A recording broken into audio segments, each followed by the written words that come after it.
Hello everyone. Today we're going to look at how to use bright colors on black paper with color pencils.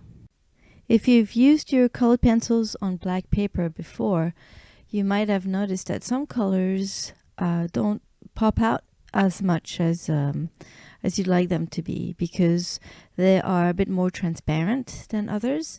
And so the black of the paper shines through and prevents the color from actually showing the way it should. No matter what, you shouldn't expect your drawing on black paper to be as bright and shiny as if you had used a white paper. Because again, the black of the paper goes through the colors and dulls them a little bit. But there's a way to go around it. It's not perfect, but it works pretty well. So that's what we're going to be looking at today. So first I started by transferring my initial sketch on the piece of black paper. The reason is I don't like to sketch on the black paper because if I erase anything, it's not going to damage the paper really, but it's going to show on the surface. It's gonna look different. And if you erase in the middle of your drawing and that part will be covered by colored pencils later on, that's fine because it really doesn't damage the tooth. But if it's outside of your drawing and you're planning on keeping the background black, then it's gonna show. So you can either sketch in your sketchbook, for instance, and trace your sketch with tracing paper, and I would recommend to use a white pencil to trace it so that you can transfer it onto your black paper with and it's going to show a white line which will be easier to see than just regular graphite. Or you can also use sterile transfer paper, which is already they have graphite, but they also have several colors, and you could use a white sterile paper and transfer your drawing like that. You can also transfer it straight from a photograph, or trace it from a photograph as well. So once you have your transferred drawing on your piece of paper, you need to use your white pencil and draw all the details, especially starting from the lightest lights. It's a little bit tricky because when if you used to draw with on the white paper with graphite, then you will draw all the shadows and gradually go to the lights. But with this, it's the opposite because you already have your shadows, which is your black paper basically. But this time what you need to do is draw the lightest areas, and that's going to be your underpainting for the rest of your drawing, or I like to call it a reverse grisaille, because then once you're done with it, you're gonna do layers of colors on top of it.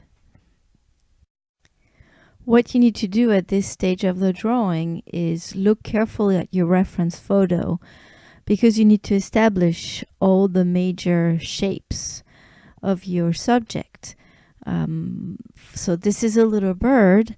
You're not going to be drawing every single feathers, and actually do keep in mind that I'm using a very small format. It's 2.5 by 3.5 inches. So for this example, I won't be able to add a lot of details. However, I can add groups of feathers and show the direction of those feathers, which will give volume to the drawing at the end. So make sure you establish all those details in the first place so you don't make any mistakes, and you don't have to correct any mistakes later on when you start adding colors. You'll see throughout this video that I do have some parts in real time to show you in detail what I'm doing, and once you've seen the way I do it, I'll just speed up the video a bit to go a bit faster, because the rest of the sped up part will be basically the same as what you've just seen. So that's what I just did for the body of the bird. The head was done in real time. The rest is sped up about 8 to 16 times, depending. Once I'm done establishing all the details, or as many details as possible, then I go back and add lighter areas, those that will either remain white or will have lighter colors. I'm about to show you what you usually don't see during my videos.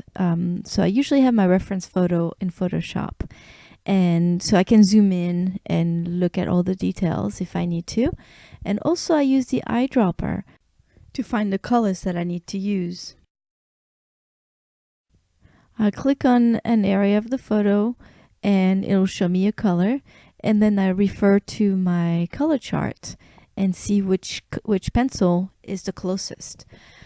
So as I've mentioned in several videos before, whenever I have a set of colored pencils, I always make a color chart, and I write the names and the numbers of the colors under the swatches, and I always keep my pencils in that order so that they're much easier to find.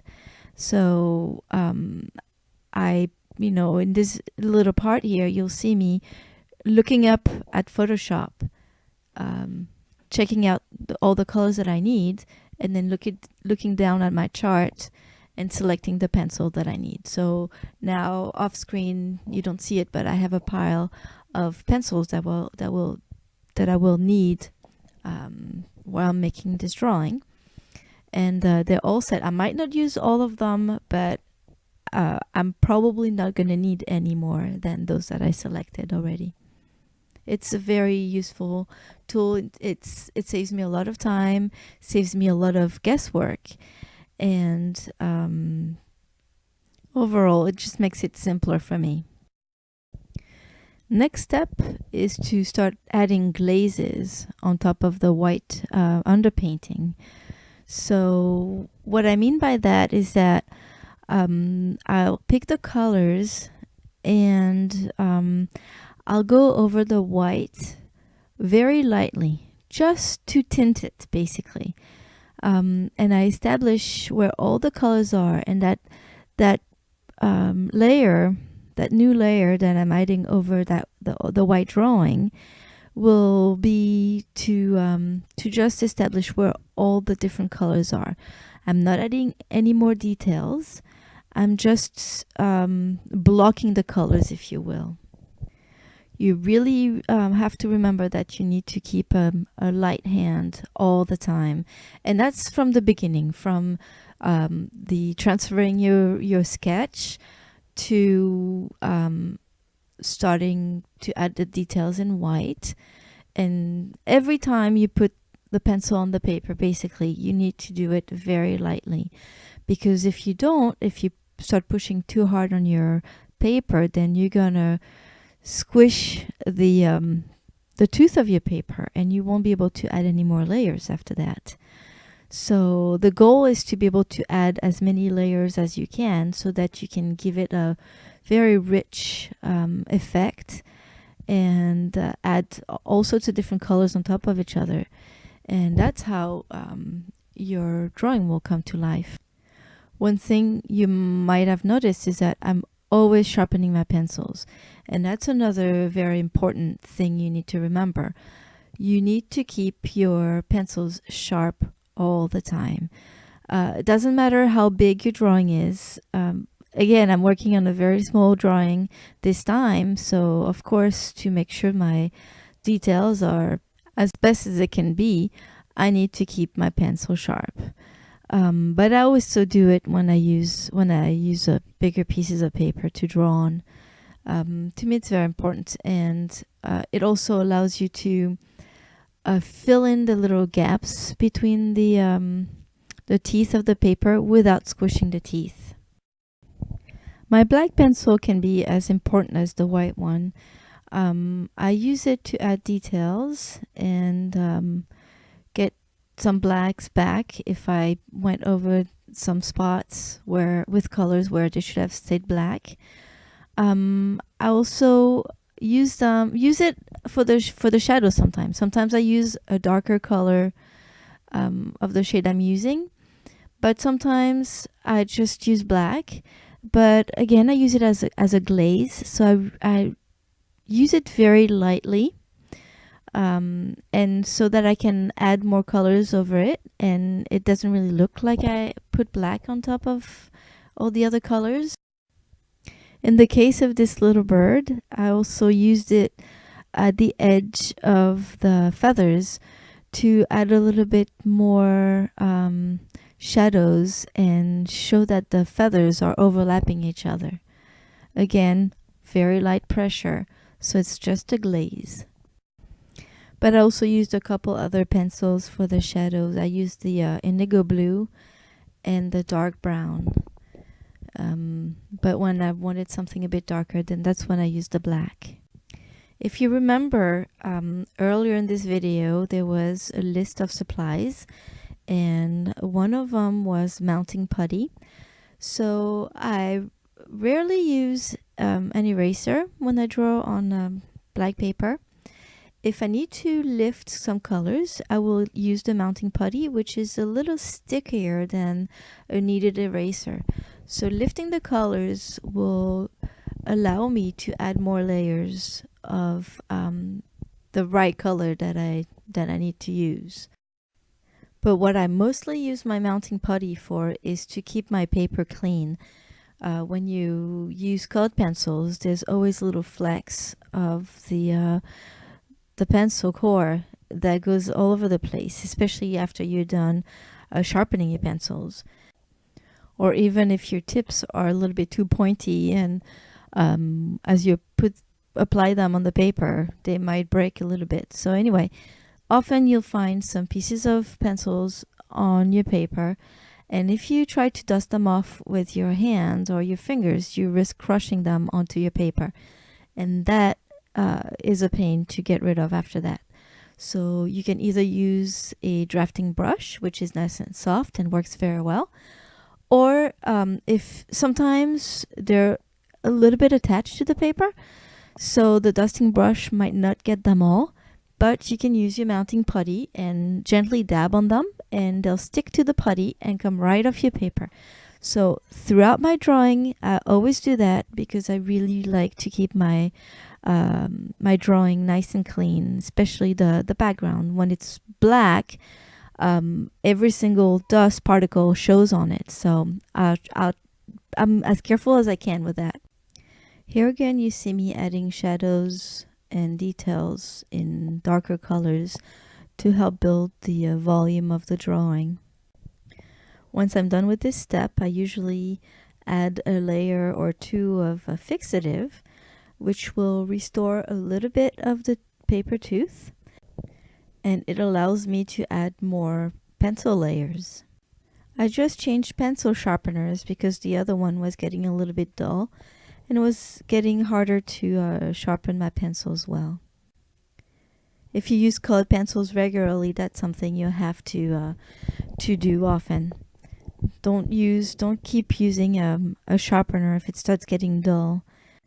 The first thing that I do usually during my final steps is to brighten the highlights in the eyes. Something that I find helps bring the eye to life is to not just use white, but add a little bit of blue as well, a lighter blue, like a non-photo blue, for instance. It doesn't really matter what kind of blue you use as long as it's light. So one part of the highlight is in white still, and the other one is in blue. And that makes it look more natural, I think. So for this final stage, I will try to show even more volume by using my white pencil again. And I'm going over the lighter areas, just the lighter areas, and covering them up with another glaze of the color that's there.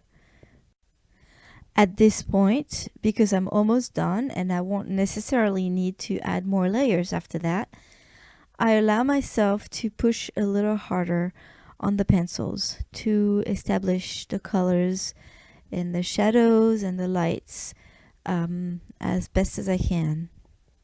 I still won't push too hard because I don't want the colors to blend together. My goal throughout the whole drawing is to add layers on top of layers and not blend them. But at the very end, when I add my final layer of white, and then I put another glaze on it, then that glaze will be a little bit darker because I'll push a bit harder on my pencil just to make it pop a bit more so that we don't see the dark of the paper as much through it. I still keep my pencils very sharp all the time. I can't stress that enough. And I go through the whole body with first a layer of white and then a layer of the color that's appropriate for that part.